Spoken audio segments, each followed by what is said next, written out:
আমরা দেশনেত্রী বেগম খালেদা জিয়া সহ বিএনপির এবং বাংলাদেশ জাতীয়তাবাদী দলের সর্বস্তরের কর্মীরা 17টা বছর রাস্তায় আমরা প্যারেড করেছি, আমরা আন্দোলন করেছি, আমরা মিছিল করেছি, আমরা জেলে গিয়েছি। আজকে অনেকেই কথা স্বীকার করতে চান না। ওনারা মনে করেন যে একদিনেই এক মাসেই এই স্বাধীনতা অর্জন হয়ে গেছে। অনেকে 71 সালের স্বাধীনতাকে স্বীকার করতে চান না।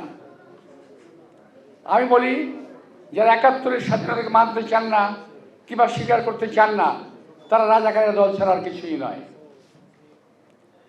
আপনারা আমার কথা বুঝতে পারছেন? আমি জানি না। একমাত্র রাজাকাররা, পাকিস্তানপন্থীরা স্বাধীনতা যুদ্ধকে স্বীকার করে নাই। তারা এখন বলতে চায় ওই স্বাধীনতা স্বাধীনতা না, দ্বিতীয় স্বাধীনতা হয়েছে। আমি প্রথম প্রবেশ করেছি, দ্বিতীয় স্বাধীনতা বলে বাংলাদেশে কিছু নাই। স্বাধীনতা একবারই আসে এবং রক্তক্ষয়ী সংঘর্ষের মাধ্যমে আমরা স্বাধীনতা যুদ্ধ করেছিলাম এবং যুদ্ধে জয়লাভ করেছিলাম। যদিও আমাদের প্রতিবেশী অনেক দেশ মনে করে তারা এই স্বাধীনতা আমাদেরকে দান করেছে।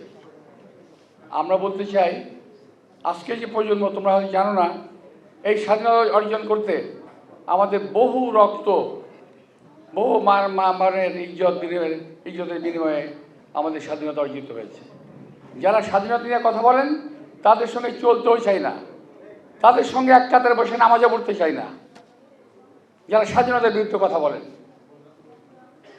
প্রিয় ভাইয়েরা, আজকের যে নির্বাচন, এই নির্বাচনটা কিন্তু একটা বহু আকাঙ্ক্ষিত, বহু প্রতীক্ষিত একটা নির্বাচন। এই নির্বাচনকে বানচাল করার জন্য সেই স্বাধীনতা বিরোধী শক্তি আবার উঠে পড়ে লেগেছে। আজকে কিছুক্ষণ আগে দেখলাম এক ভাই বলতেছেন কি একটা ভোট, হানা ভোটের কথা বলতেছে। আমরা তো হানা ভোটের কথা অস্বীকার করছি না। যার প্রয়োজন সে হাতে ভোট দেবে, যার প্রয়োজন সে হাতে ভোট দেবে। এটা তো আমরা স্বাধীনতা অর্জন করেছি, কিন্তু আপনি জোর করে কোনো পক্ষে ভোটের দাবিদার হতে পারেন না। এই কথাটা মানুষকে সবাইকে মানতে হবে।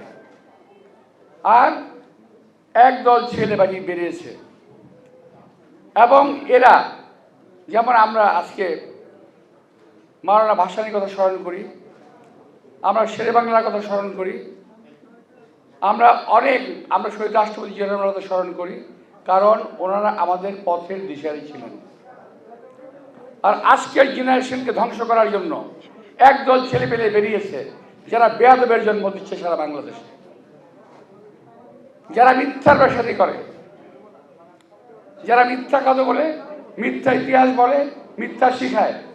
অন্য কথায় তারা বাংলাদেশের ইতিহাসই জানে না।